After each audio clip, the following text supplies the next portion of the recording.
Alemania 1947. Estación de tren en Múnich. Entre los refugiados que abarrotan los andenes, esperando trenes hacia nuevos destinos, se encuentra Karl Weber, de 32 años. Lleva una pequeña maleta y documentos que lo identifican como trabajador desplazado. En sus papeles consta que sirvió como soldado raso en la Wehrmacht, sin mencionar que comandó un Einsatzkommando responsable de masacres en Polonia. Weber no es una excepción. Representa a miles de hombres que participaron en los peores crímenes de la historia de la humanidad y que posteriormente se mezclaron con la masa de desplazados en la posguerra. Soldados de las SS, miembros de los Einsatzgruppen, guardias de campos de concentración, hombres que ejecutaron órdenes de exterminio y luego regresaron a casa como si fueran veteranos comunes y corrientes. Esta es la historia más perturbadora del Holocausto. No solo lo que ocurrió, sino también lo que sucedió después.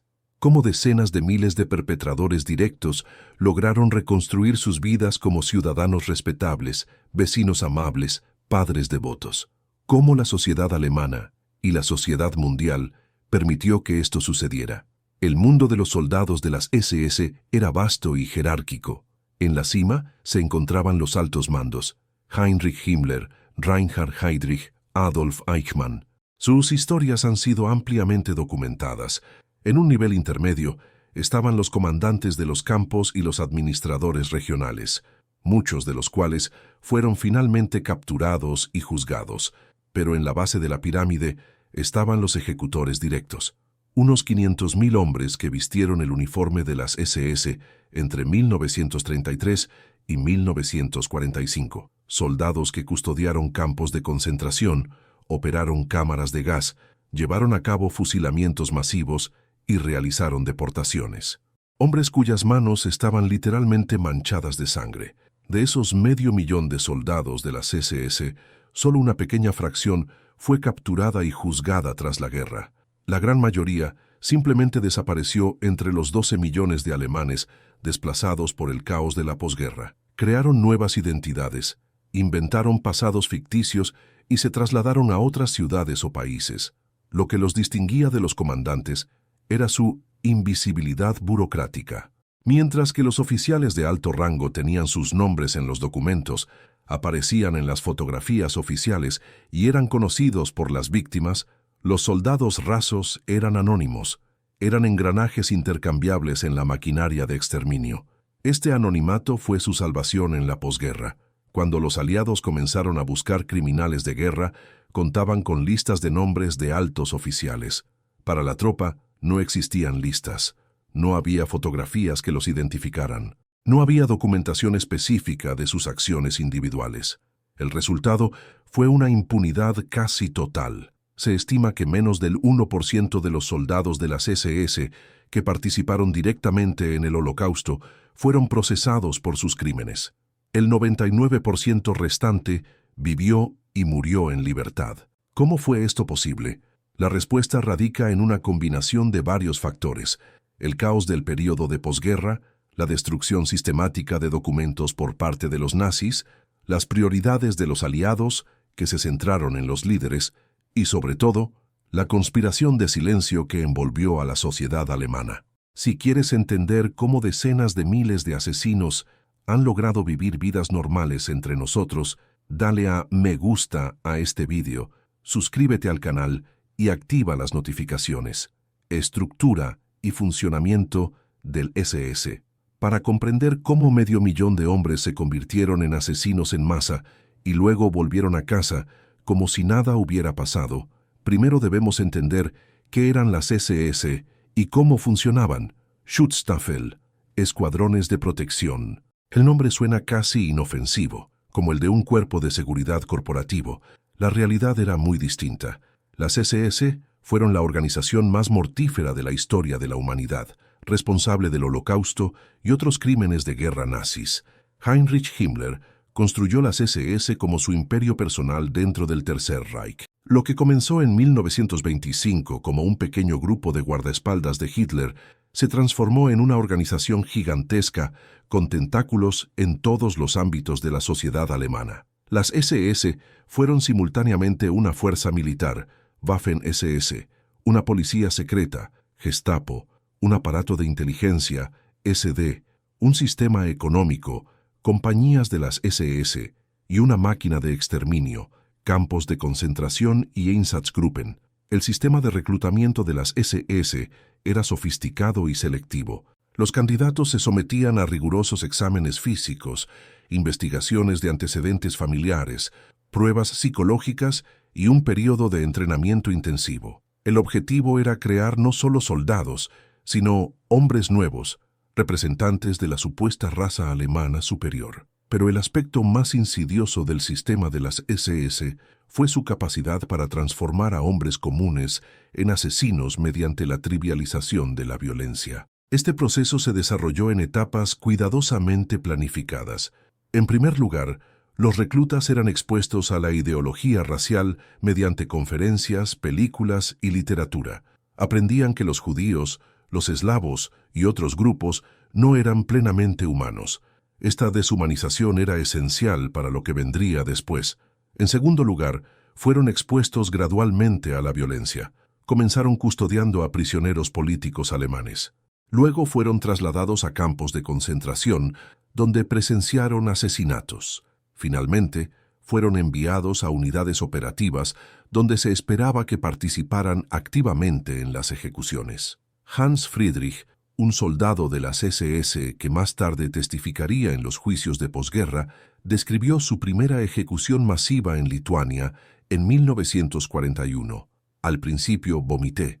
Después de unos días, era solo trabajo. Después de unas semanas, era rutina. Lo que más me asusta es que dejé de sentir algo. Las SS desarrollaron técnicas específicas para minimizar el trauma psicológico de sus hombres. Tras las operaciones de exterminio, se distribuía alcohol en abundancia. Además, crearon un lenguaje eufemístico. Los asesinatos en masa se denominaban reubicación, los campos de exterminio, centros de reubicación y las cámaras de gas, instalaciones de baño. La estructura jerárquica de las SS diluía la responsabilidad individual. Cada soldado podía argumentar que solo seguía órdenes, que su contribución individual era insignificante, que no tenía autoridad para cuestionar a sus superiores. ¿Cómo crees que esta máquina deshumanizadora podría repetirse hoy en día? Comparte tu opinión en los comentarios. Mayo de 1945. Desintegración y escape. Berlín. 30 de abril de 1945, 15:30. En el búnker del Führer, un disparo resuena en el pasillo de hormigón. Adolf Hitler ha muerto. 2 horas después, se transmite un mensaje cifrado a todas las unidades de las SS. Destruir todo.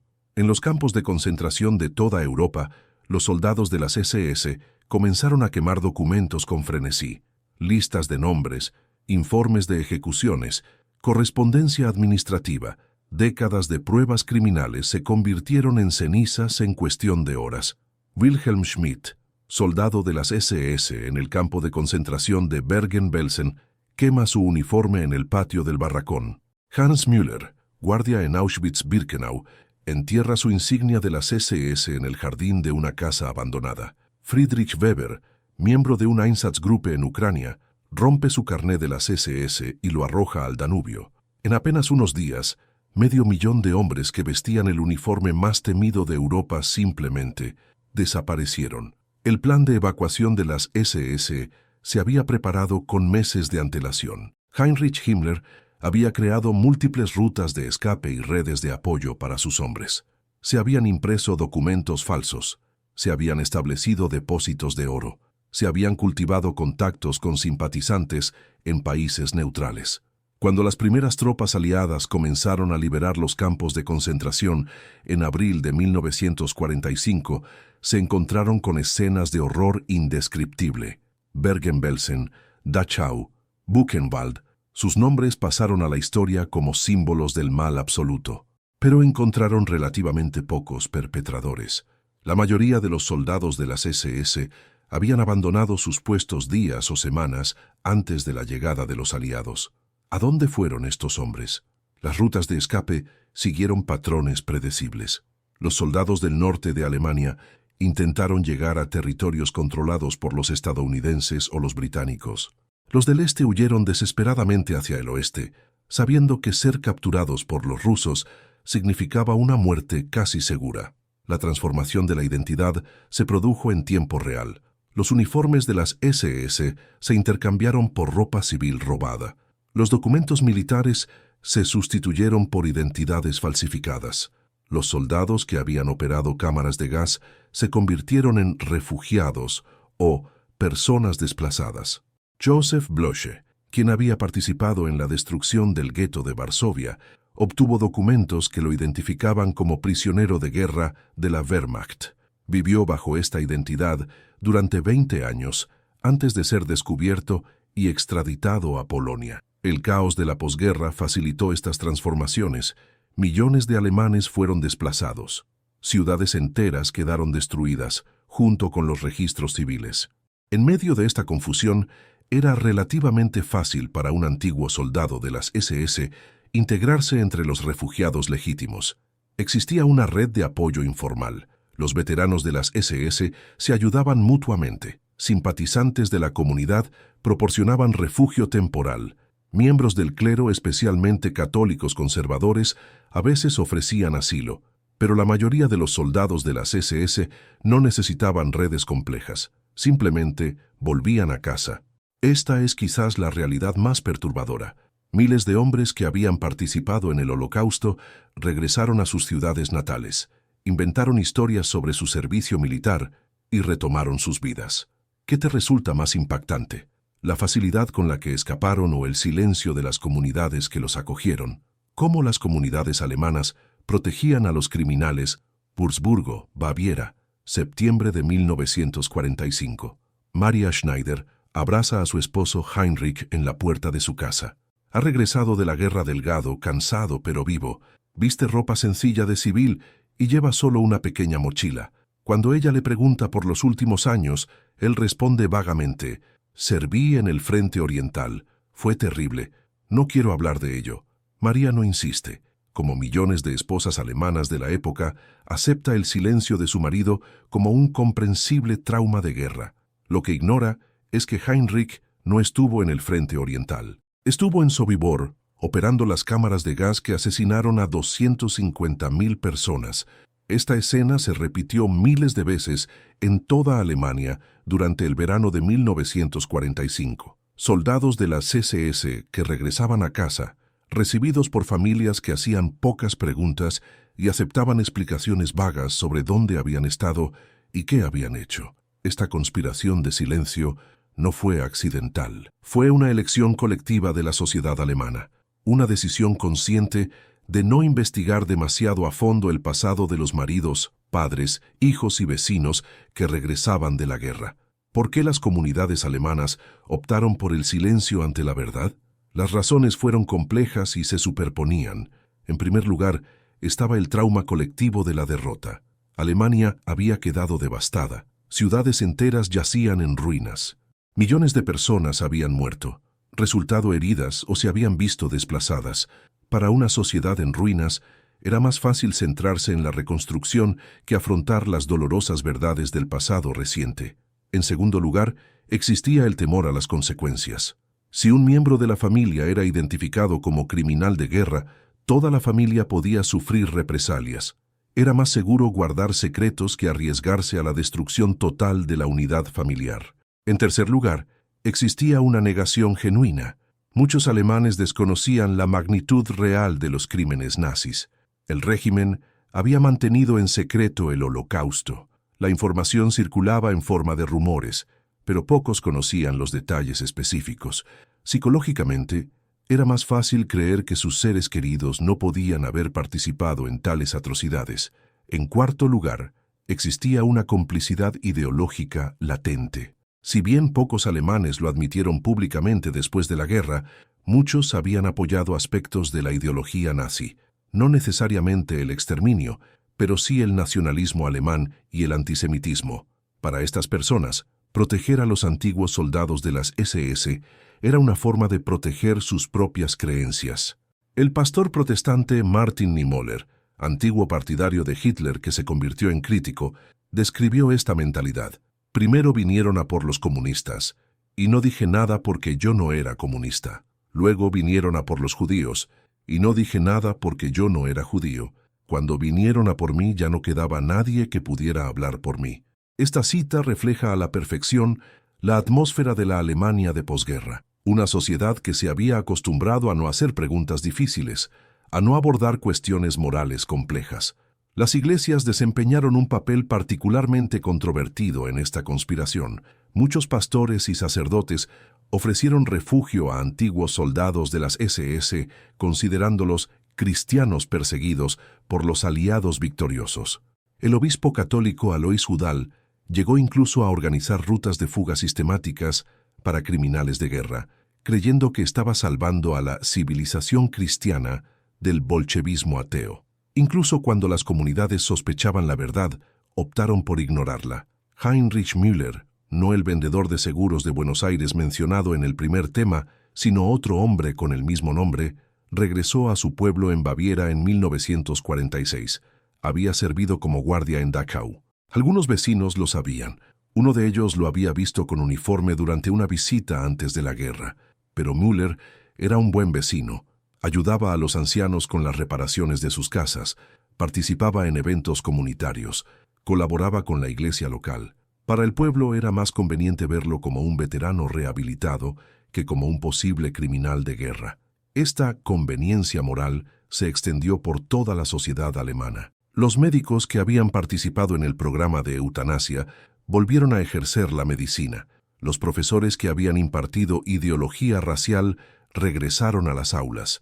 Los jueces que habían condenado a muerte a personas por delitos raciales volvieron a los tribunales.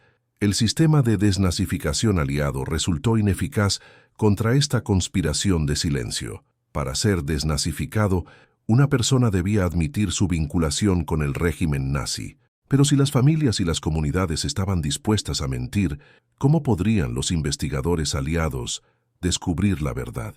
El resultado fue una amnistía de facto para la mayoría de los perpetradores de rango medio y bajo del régimen nazi. No fue una amnistía legal, pues nunca se declaró oficialmente. Fue una amnistía social, construida sobre la base del silencio colectivo y la decisión deliberada de no investigar, no cuestionar, no confrontar. ¿Cómo crees que se manifiesta esta conveniencia moral en las sociedades contemporáneas?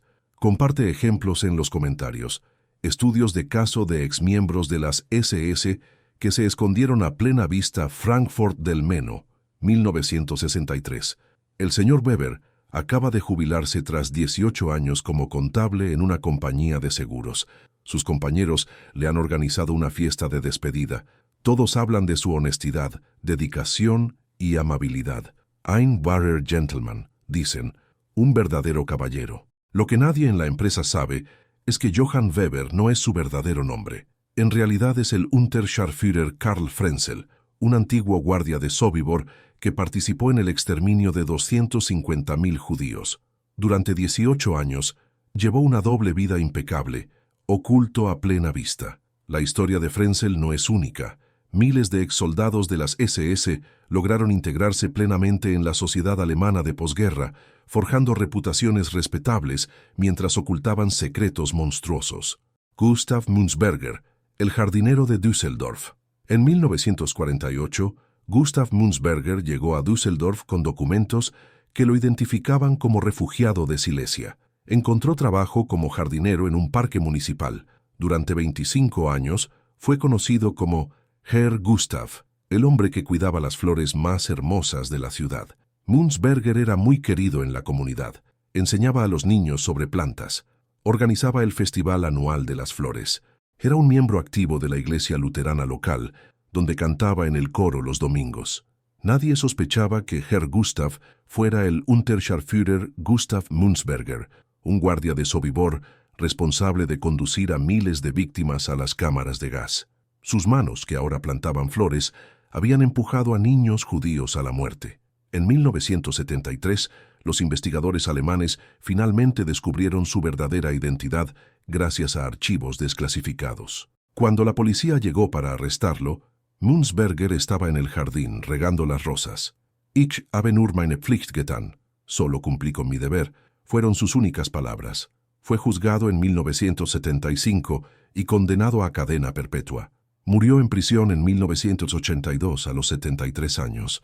Su tumba en el cementerio de Düsseldorf no tiene flores, una amarga ironía para un hombre que dedicó décadas a cultivarlas. Franz Wagner, el profesor amado Franz Wagner, ejemplifica cómo los antiguos soldados de las SS no solo pudieron esconderse, sino también prosperar en puestos de autoridad moral. En 1947, Wagner se instaló en un pequeño pueblo bávaro con documentos falsificados que lo identificaban como un maestro refugiado de Prusia Oriental. Su formación era auténtica.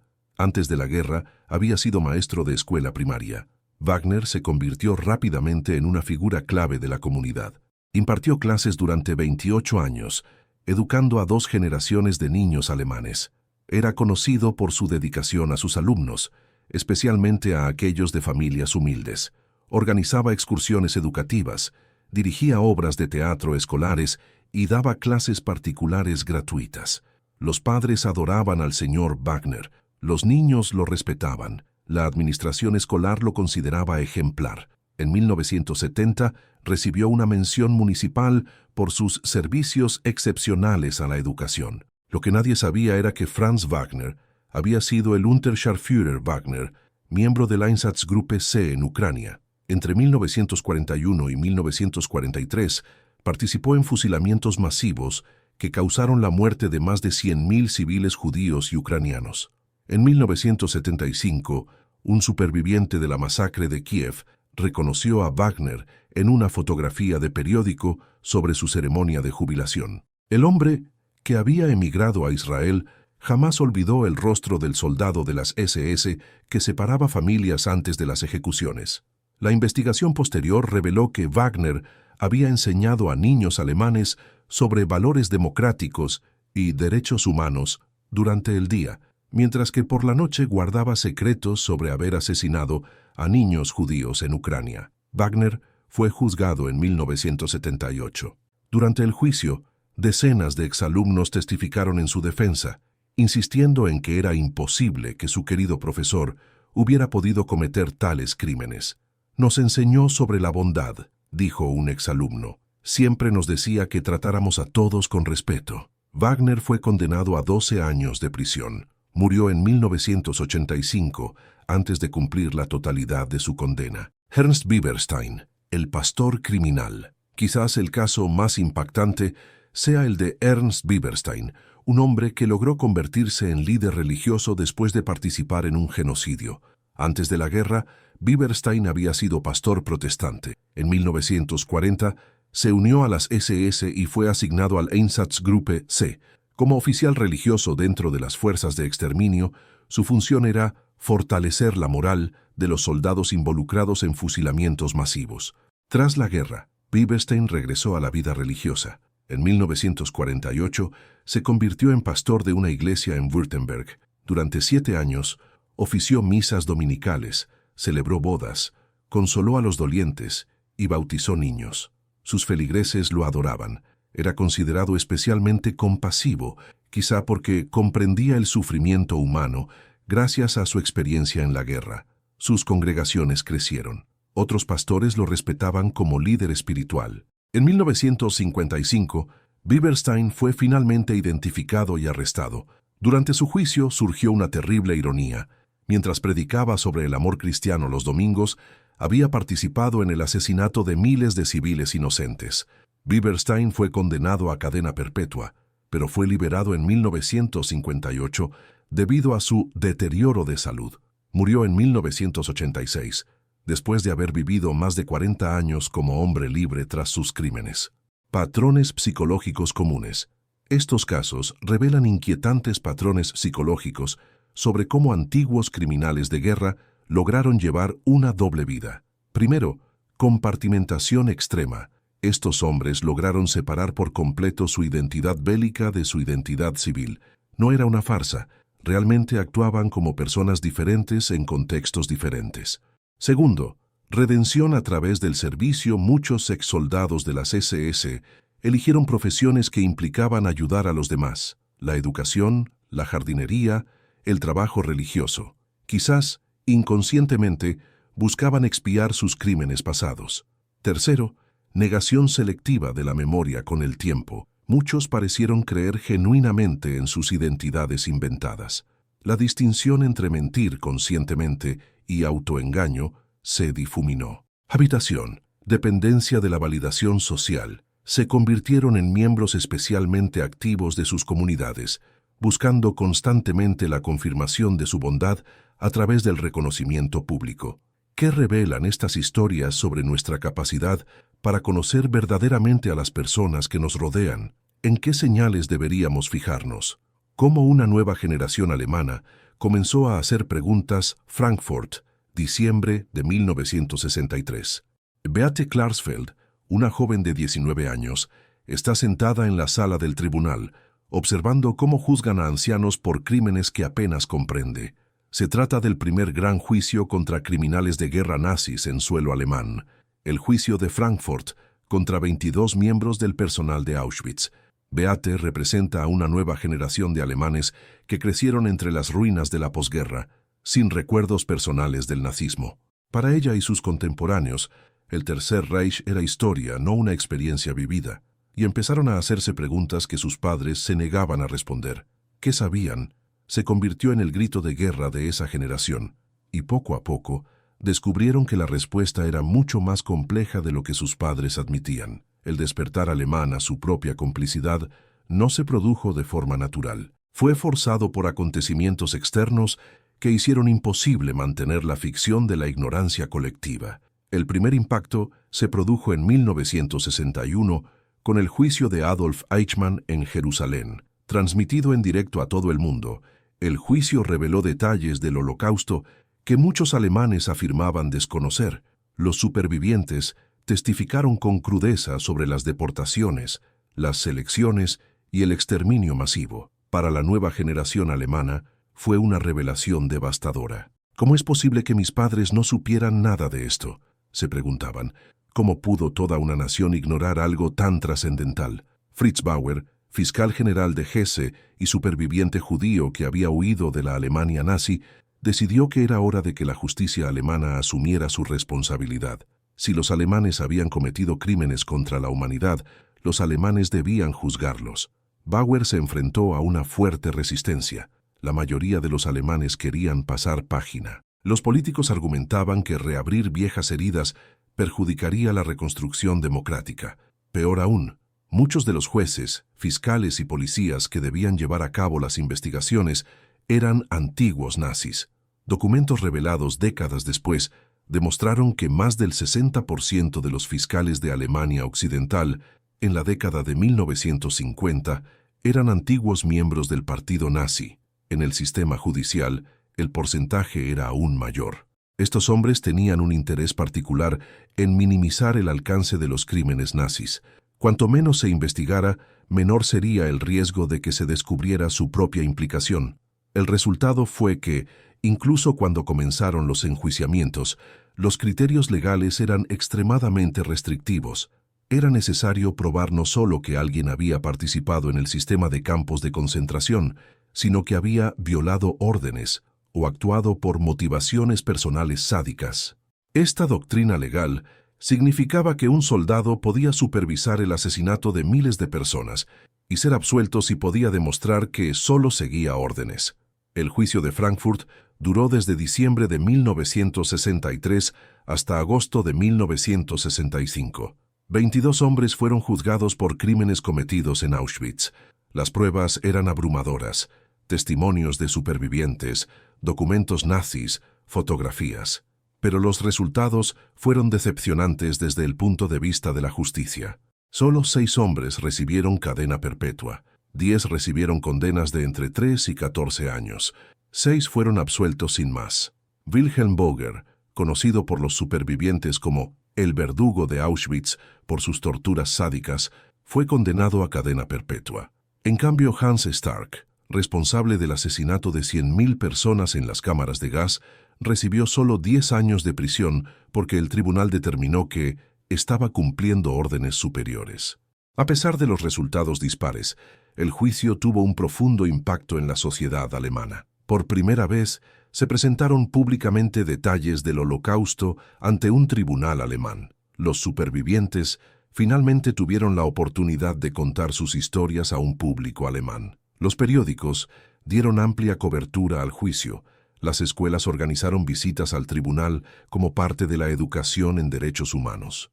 Una nueva generación de alemanes conoció el Holocausto a través de estos procedimientos judiciales, pero quizás el impacto más importante fue el psicológico. El juicio obligó a la sociedad alemana a afrontar el hecho de que gente común, no solo líderes nazis lejanos, sino ciudadanos alemanes de a pie, había participado en un genocidio.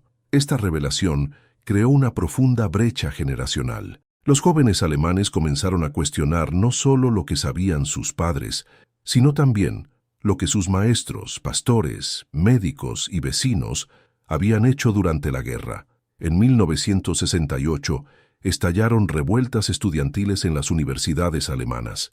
Una de las principales reivindicaciones era afrontar el pasado nazi. Los estudiantes acusaban a sus profesores de ser ex-nazis impenitentes.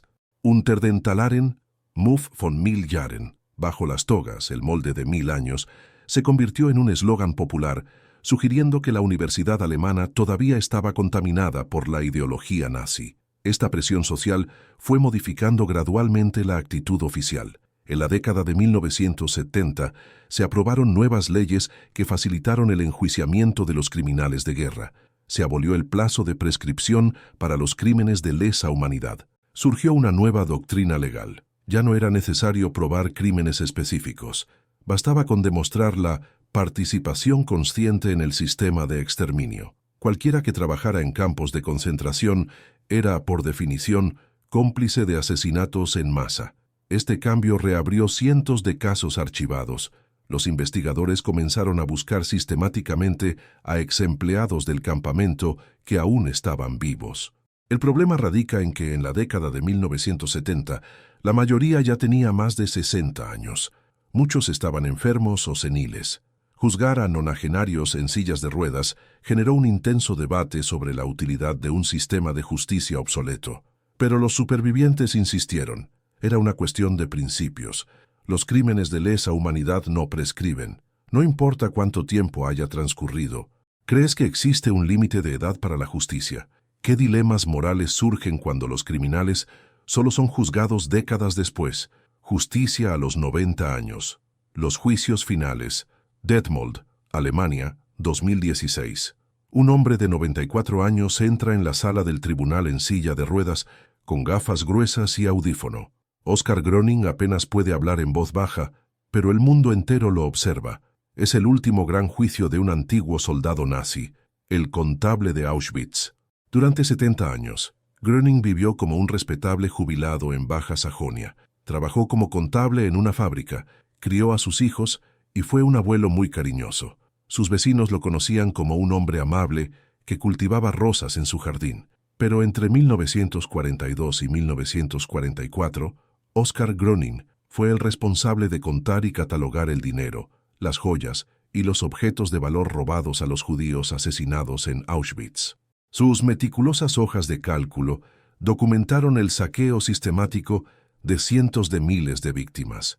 El juicio de Gröning marcó una nueva era en la justicia alemana. Por primera vez, alguien fue procesado no por matar personalmente a otra persona, sino por facilitar un asesinato en masa a través de cargos administrativos. Friedrich Karl Berger, o último deportado. En 2020, a la edad de 95 años, Friedrich Karl Berger se convirtió en el último exsoldado nazi deportado de Estados Unidos en enfrentarse a la justicia alemana. Berger había emigrado a Tennessee en 1959, donde vivió durante 75 años como un respetable ciudadano estadounidense. Trabajaba en una fábrica, pagaba sus impuestos y criaba una familia estadounidense. Nadie en su comunidad sospechaba de su pasado. Sin embargo, las investigaciones realizadas en archivos alemanes digitalizados revelaron que Berger había servido como guardia en el campo de concentración de Neuengamme. Su función consistía en escoltar a los prisioneros en las marchas de la muerte durante los últimos meses de la guerra. El Departamento de Justicia de Estados Unidos inició un proceso de deportación tras descubrir que Berger había mentido en su solicitud de inmigración sobre su servicio militar. Durante las audiencias, surgió un patrón típico de los ex-soldados de las SS: negación, minimización y elusión de responsabilidades. «Yo solo era un guardia», insistió Berger.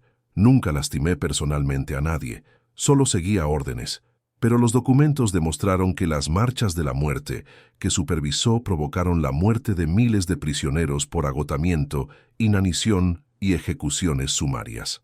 En su último discurso antes de ser deportado, Berger hizo una declaración que se hacía eco de décadas de negación por parte de antiguos soldados de las SS. «Yo era joven, era la guerra. Todo el mundo hizo cosas que no quería hacer». John Demjanjuk, el caso que lo cambió todo. Aunque técnicamente no es alemán, el caso de John Demjanjuk revolucionó la forma en que se procesan los crímenes de guerra nazis. Demjanjuk, un ucraniano que emigró a Estados Unidos tras la guerra, fue identificado por los supervivientes como Iván el Terrible, un guardia sádico y cruel de Treblinka. Fue extraditado a Israel en 1986 y condenado a muerte. Pero en 1993, nuevas pruebas sugirieron que había sido confundido con otro guardia. El Tribunal Supremo israelí anuló la condena y Demjanjuk regresó a Estados Unidos. Sin embargo, investigaciones posteriores revelaron que aunque no era Iván de Treblinka, Demjanjuk en realidad había servido como guardia en otros campos nazis, incluido Sobibor. En 2009, a los 89 años, fue extraditado de Estados Unidos a Alemania. Su juicio sentó un precedente crucial. No era necesario probar asesinatos específicos. El servicio en un campo de exterminio constituía, en sí mismo, complicidad en un genocidio. Demjanjuk fue condenado en 2011 a 5 años de prisión como cómplice del asesinato de 28.060 judíos en Sobibor. Murió en 2012, antes de cumplir su condena.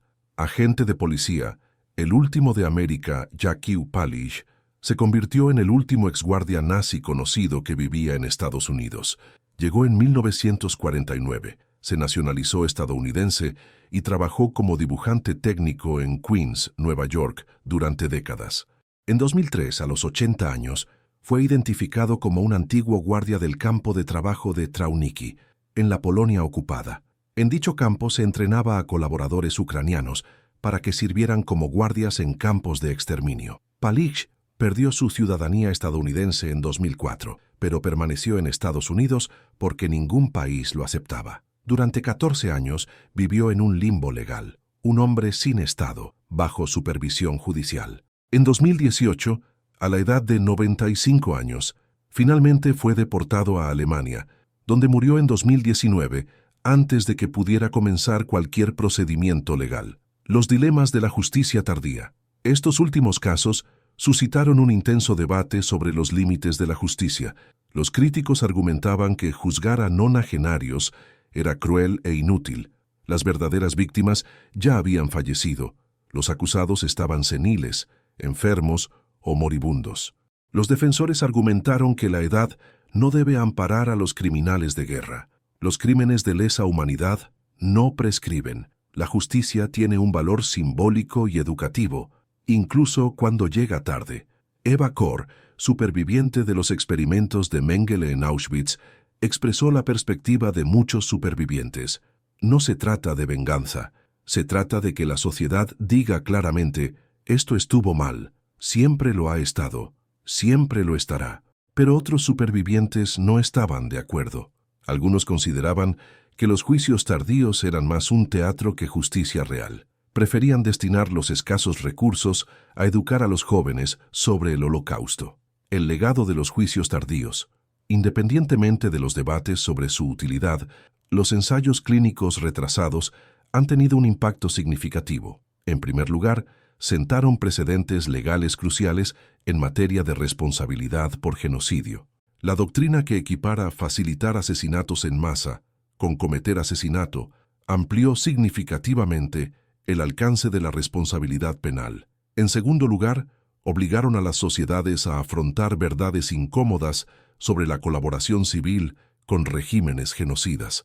Los casos demostraron que el Holocausto no fue perpetrado únicamente por una pequeña élite nazi, sino que contó con la participación de miles de personas comunes y corrientes. En tercer lugar, Ofrecieron las últimas oportunidades para la educación pública sobre el Holocausto.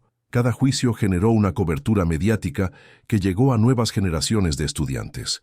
En cuarto lugar, proporcionaron cierto grado de consuelo a los supervivientes y sus familias. Aunque llegó décadas tarde, el reconocimiento oficial de los crímenes validó el sufrimiento de las víctimas. Ahora que los últimos culpables han muerto, ¿cómo podemos asegurarnos de que estas lecciones no se olviden?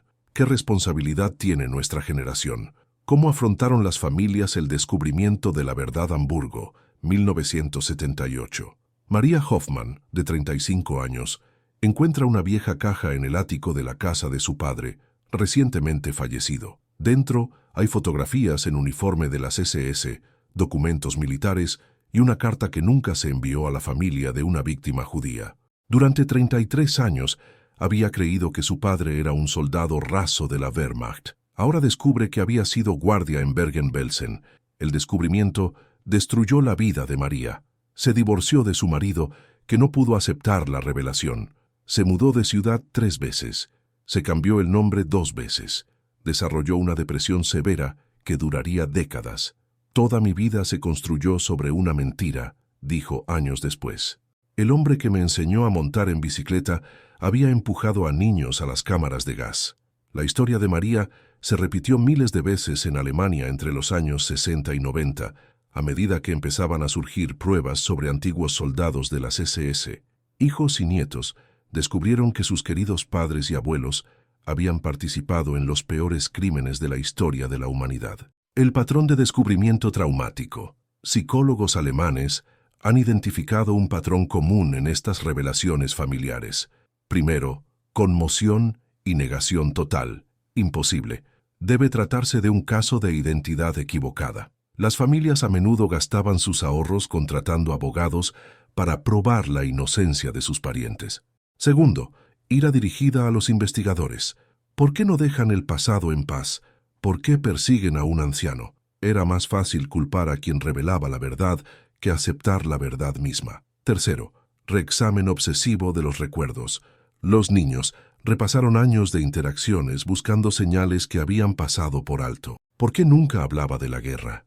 ¿Por qué siempre cambiaba de tema cuando le preguntábamos? Habitación, culpabilidad por asociación.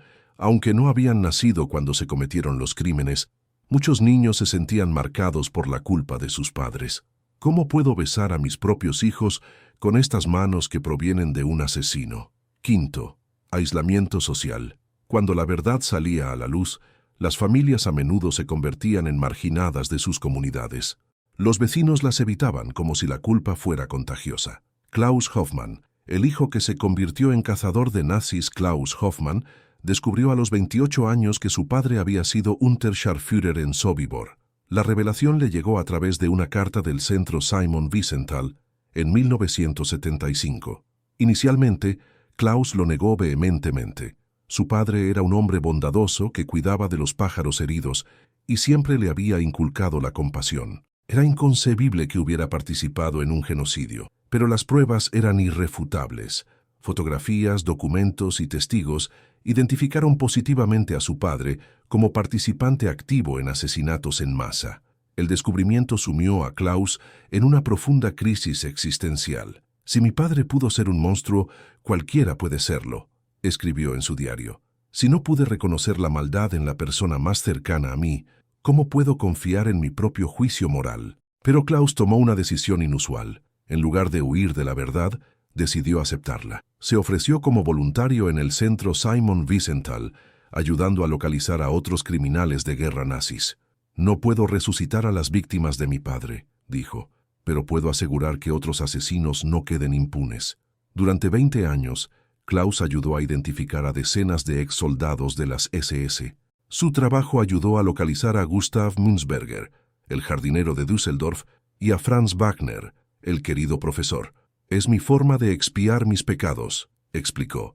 Cada nazi que encontramos es una pequeña victoria de la justicia sobre el silencio. Sabine Reichel, la autora de La vergüenza. Sabine Reichel creció en Hamburgo escuchando historias sobre cómo su abuelo era un héroe de guerra. No fue hasta que tuvo 30 años que descubrió que había comandado una unidad de los Einsatzgruppe responsable de masacres en Polonia. El descubrimiento la llevó a escribir ¿Qué hiciste en la guerra, papá?, un libro que se convirtió en fundamental para comprender el trauma intergeneracional del Holocausto. Crecí admirando a un hombre que había asesinado familias enteras. Escribió: ¿Cómo proceso esta contradicción? ¿Cómo separo al abuelo cariñoso del asesino en masa? ¿Son la misma persona o personas completamente diferentes? Rachel desarrolló el concepto de herencia tóxica, la transmisión inconsciente de la culpa y el trauma de los perpetradores a sus descendientes. Nuestras familias nos inculcaron el amor, los valores morales y la compasión, observó, pero esas mismas personas fueron incapaces de mostrar compasión por sus víctimas. Esta contradicción es devastadora para los hijos y los nietos. El trabajo de Rachel influyó en los psicólogos alemanes para que reconocieran un fenómeno previamente ignorado: el trauma específico sufrido por las familias de los perpetradores. Dan Bar-On, el psicólogo que estudió ambos lados. El psicólogo israelí Dan Bar-On llevó a cabo estudios pioneros comparando a familias de supervivientes del Holocausto con familias de perpetradores. Descubrió sorprendentes paralelismos.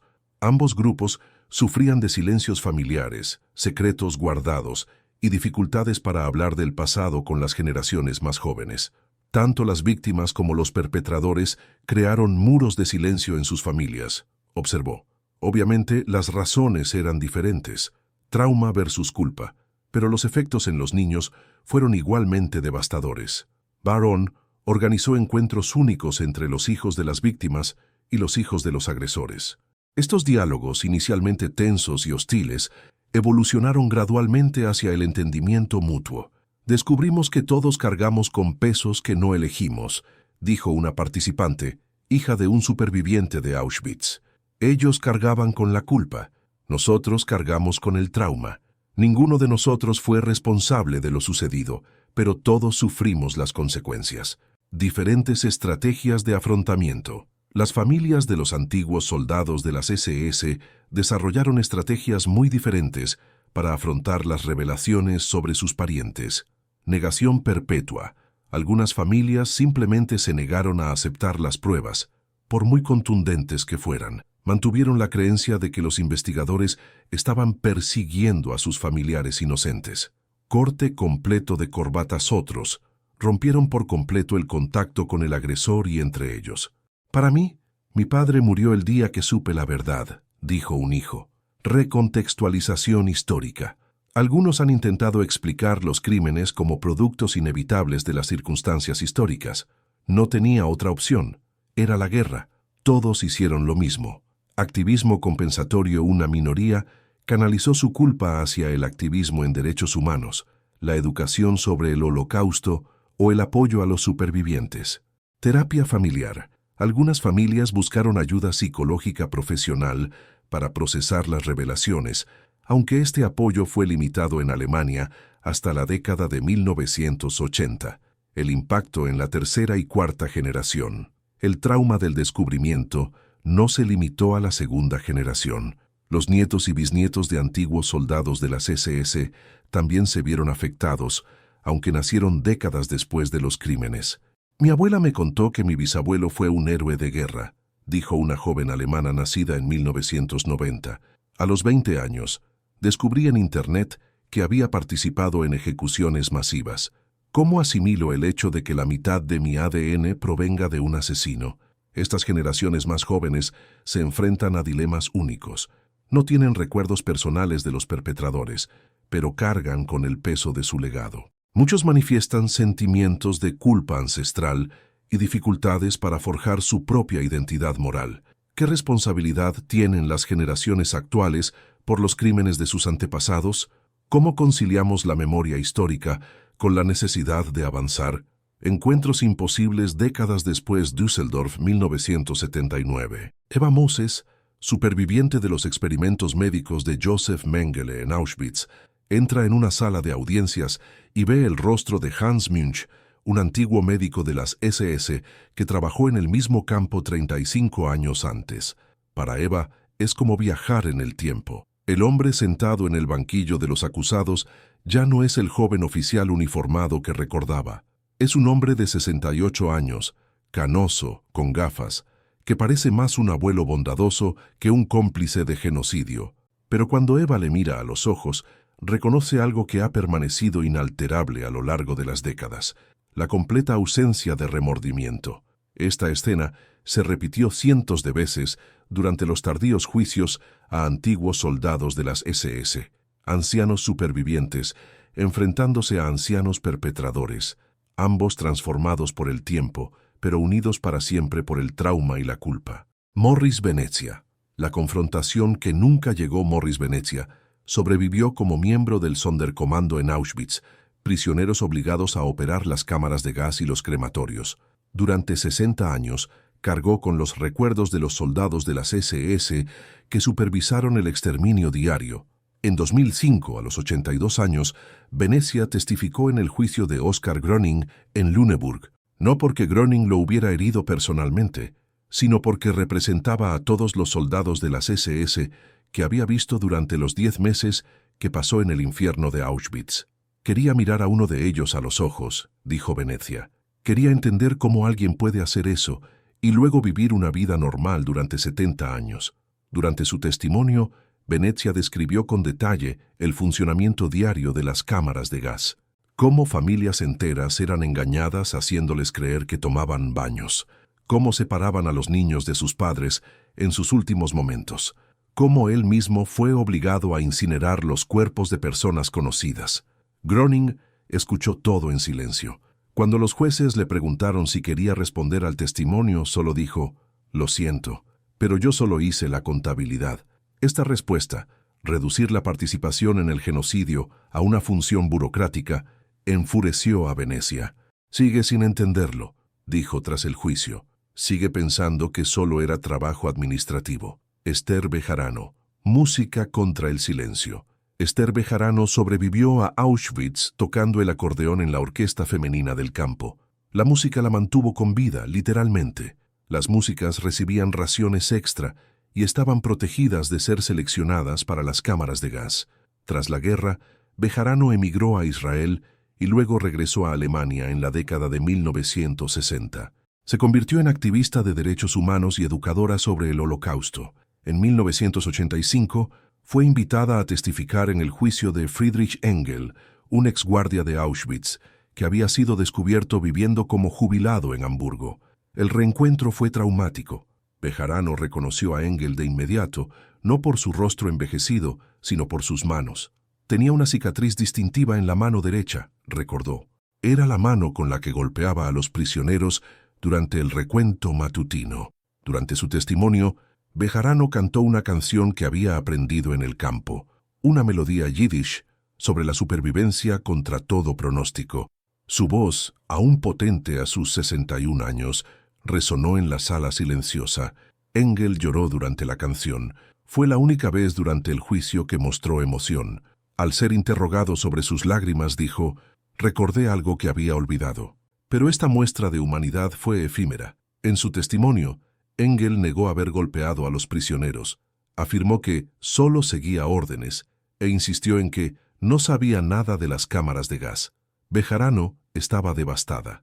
Recordaba la música, pero prefería olvidar la brutalidad, dijo. ¿Cómo puede alguien tener una memoria selectiva sobre su participación en un genocidio? Dina Babbitt, la artista y sus retratos. Dina Babbitt sobrevivió a Auschwitz como artista, obligada a pintar retratos para los experimentos raciales de Joseph Mengele. Sus pinturas, conservadas en los archivos de Auschwitz, se han convertido en una prueba histórica crucial. En 1982, Babbitt testificó en el juicio de Werner Roth, un ex farmacéutico de las SS que había suministrado productos químicos para los experimentos de Mengele. La confrontación fue particularmente difícil porque Roth estaba presente cuando Babbitt pintaba retratos de prisioneros destinados a experimentos. Había visto su trabajo, comentado su técnica e incluso le había pedido que pintara un retrato de su novia alemana. «Me trató casi como a un colega», recordó Babbitt. Hablaba de arte, de técnicas de pintura, pero a la mañana siguiente, las personas que había pintado estaban muertas. Durante el juicio, Rode fingió inicialmente no recordar a Babbitt, pero cuando ella le mostró fotografías de sus pinturas, ya no pudo negarlo.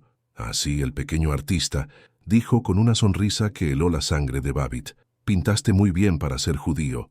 Esta observación, casual, casi nostálgica, reveló la persistencia de actitudes antisemitas décadas después de la guerra. Para Rode, Babbitt seguía definiéndose principalmente por su etnia, no por su humanidad. Leon Schwarzbaum, el hombre que perdonó Leon Schwarzbaum, perdió a 35 familiares en el Holocausto. Sobrevivió a Auschwitz, Buchenwald y otros campos. Tras la guerra, emigró a Estados Unidos, donde rehizo su vida. En 2016, a la edad de 95 años, regresó a Alemania para testificar en el juicio de Oskar Gröning. Su decisión conmocionó a muchos. ¿Por qué a los 95 años se sometería al trauma de revivir recuerdos dolorosos? «Porque quiero entender», explicó. «Quiero mirar a uno de ellos a los ojos y preguntarle, ¿por qué?». Durante el juicio, Schwarzbaum hizo algo inesperado. Le ofreció a Gröning un perdón personal diciendo: «Te perdono como persona, pero lo que hiciste, eso no se puede perdonar». La distinción era crucial. Schwarzbaum separó al anciano de los crímenes del joven soldado de las SS, pero dejó claro que el perdón personal no equivale a la absolución histórica. Gröning se mostró visiblemente emocionado. Por primera vez durante el juicio, pareció genuinamente confrontado con la humanidad de sus víctimas. «¿Por qué me perdonas?», preguntó Schwarzbaum después de una sesión. «Porque guardar rencor durante 70 años me haría más daño a mí que a ti», respondió Schwarzbaum. «Pero perdonar no significa olvidar, significa recordar sin dejar que la ira me destruya». Patrones psicológicos de las reuniones. Los psicólogos que estudiaron estos enfrentamientos identificaron patrones recurrentes. Distorsión temporal. Tanto los supervivientes como los perpetradores se sorprendieron al ver cómo habían envejecido los unos a los otros. Los recuerdos los habían congelado a ambos en la edad que tenían durante la guerra. Reconocimiento selectivo. Los perpetradores a menudo no recordaban a sus víctimas, pero los sobrevivientes siempre reconocían a sus agresores. Al parecer, el trauma crea recuerdos más duraderos que la culpa. Negación persistente. Incluso ante pruebas abrumadoras y testimonios de testigos presenciales, muchos ex soldados de las SS mantuvieron la negación de sus crímenes. Humanización forzada. El enfrentamiento cara a cara obligó a ambas partes a ver al otro como un ser humano, no como un estereotipo o un símbolo. Impacto terapéutico limitado.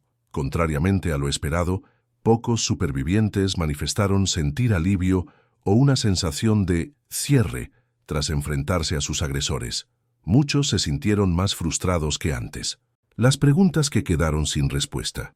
A pesar de décadas de juicios y confrontaciones, ciertas cuestiones fundamentales siguen sin tener una respuesta satisfactoria. ¿Cómo personas comunes y corrientes se convirtieron en asesinos? ¿Cómo justificaron sus actos ante sí mismos? ¿Cómo lograron vivir durante décadas sin remordimiento? ¿Cómo permitieron las familias y las comunidades que esto sucediera? Las respuestas que surgieron fueron insatisfactorias. Estábamos siguiendo órdenes. Era la guerra, no teníamos otra opción. No conocíamos la magnitud de los crímenes. Estas respuestas frustraron a los supervivientes que buscaban una comprensión genuina. Querían entender no solo qué sucedió, sino por qué sucedió. ¿Cómo pudo la sociedad alemana generar tantos perpetradores? ¿Cómo se puede evitar que esto vuelva a ocurrir? Para usted, ¿qué es más importante? ¿Castigar a los culpables o comprender cómo sucedió esto? ¿Puede haber justicia sin comprensión? Lo que estas historias nos enseñan sobre el presente Berlín, 2024. Una manifestación de la extrema derecha alemana recorre las calles portando banderas con lemas como Deutschland den Deutschen, Alemania para los alemanes. Entre los manifestantes hay jóvenes que podrían ser nietos de los antiguos soldados de las SS de los que hablamos. La ironía es devastadora y aterradora. 80 años después del Holocausto, cuando los últimos supervivientes están muriendo y los últimos perpetradores han desaparecido, la ideología que los creó está resurgiendo. ¿Cómo es posible? ¿Cómo puede una sociedad que ha pasado décadas afrontando su pasado nazi presenciar un resurgimiento del extremismo? La respuesta reside en las lecciones no aprendidas de la historia de los antiguos soldados de las SS. La primera lección: el mal es banal. Hannah Arendt acuñó el término banalidad del mal mientras observaba el juicio de Adolf Eichmann. Pero esta banalidad se hace aún más evidente en las historias de los soldados rasos de las SS. No eran monstruos con cuernos. Eran hombres comunes y corrientes, maestros, jardineros, contadores, pastores, personas que regresaron a casa tras participar en un genocidio y se convirtieron en vecinos queridos, padres devotos, abuelos amorosos. Esta normalidad es más aterradora que cualquier caricatura del mal. Demuestra que cualquiera de nosotros, en las circunstancias adecuadas, puede convertirse en cómplice de atrocidades. Segunda lección: el silencio es complicidad. La impunidad generalizada de los antiguos soldados de las SS no fue casual. Fue el resultado de una conspiración de silencio que involucró a toda la sociedad alemana, familias que no hicieron preguntas, comunidades que fingieron ignorar los hechos y autoridades que optaron por no investigar. Este patrón se repite hoy en día en diferentes contextos. ¿Cuántas atrocidades contemporáneas son posibles porque las sociedades eligen no ver lo que sucede a su alrededor? La tercera lección: la obediencia puede matar. Ich habe nur Befehle befolgt, solo seguía órdenes, era la defensa más común de los antiguos soldados de las SS, y en muchos casos, técnicamente era cierto. La mayoría, en efecto, seguía órdenes. Pero esto plantea cuestiones fundamentales sobre la responsabilidad moral individual. ¿Cuándo la obediencia se convierte en complicidad? ¿Cuál es nuestro deber cuando las autoridades nos ordenan hacer algo moralmente cuestionable? Cuarta lección: el tiempo no lo cura todo. La creencia de que el tiempo lo cura todo ha quedado desmentida por las historias que hemos explorado. Décadas de silencio no han traído reconciliación, sino un trauma intergeneracional que persiste hasta nuestros días. Las familias alemanas aún guardan secretos. Hijos y nietos siguen descubriendo verdades impactantes sobre sus antepasados. El trauma se transmite de generación en generación, incluso cuando no se habla abiertamente de él. Paralelismos contemporáneos aterradores. Las lecciones de las SS no son meramente históricas. Observamos inquietantes paralelismos en los conflictos contemporáneos. Genocidio uigur en China. Miles de funcionarios chinos participan a diario en la represión sistemática de los uigures. Guardias de los centros de reeducación, administradores de trabajos forzados, funcionarios que realizan esterilizaciones forzadas, al igual que los soldados de las SS, son funcionarios que simplemente cumplen órdenes. Al igual que los soldados de las SS, regresan a casa cada noche para cenar con sus familias. Guerra en Ucrania. Soldados rusos participan en crímenes de guerra contra civiles ucranianos. Muchos justifican sus acciones como liberación o desnazificación. Al igual que los soldados de las SS, estaban convencidos de que sus víctimas eran subhumanas y merecían ser eliminadas. Genocidio Rohingya en Myanmar. Miles de soldados participaron en la expulsión sistemática de los rohingyas. Al igual que los soldados de las SS, fueron condicionados a ver a sus víctimas como terroristas o amenazas en lugar de seres humanos. La cuestión de las redes sociales. Con las redes sociales ha surgido una nueva dimensión de la máquina del odio. Los algoritmos pueden radicalizar a personas comunes en cuestión de meses, creando burbujas de odio que reproducen las cámaras de eco ideológicas de las SS. Los jóvenes europeos y estadounidenses están siendo radicalizados en línea por contenido extremista que utiliza un lenguaje y técnicas sorprendentemente similares a la propaganda nazi, deshumanización de grupos específicos, teorías conspirativas sobre el reemplazo de la población y la culpabilización de las minorías por los problemas sociales. El fracaso de la educación sobre el Holocausto. A pesar de décadas de educación sobre el Holocausto, las investigaciones muestran niveles alarmantes de ignorancia entre los jóvenes. El 22% de los millennials estadounidenses nunca han oído hablar del Holocausto o no están seguros de haberlo hecho. El 41% no puede identificar Auschwitz. El 66% desconoce que 6 millones de judíos fueron asesinados. Esta ignorancia crea un terreno fértil para la negación y la distorsión histórica. Si la gente desconoce los hechos básicos del Holocausto, ¿cómo puede reconocer las señales de alerta de los genocidios contemporáneos? El resurgimiento global del autoritarismo.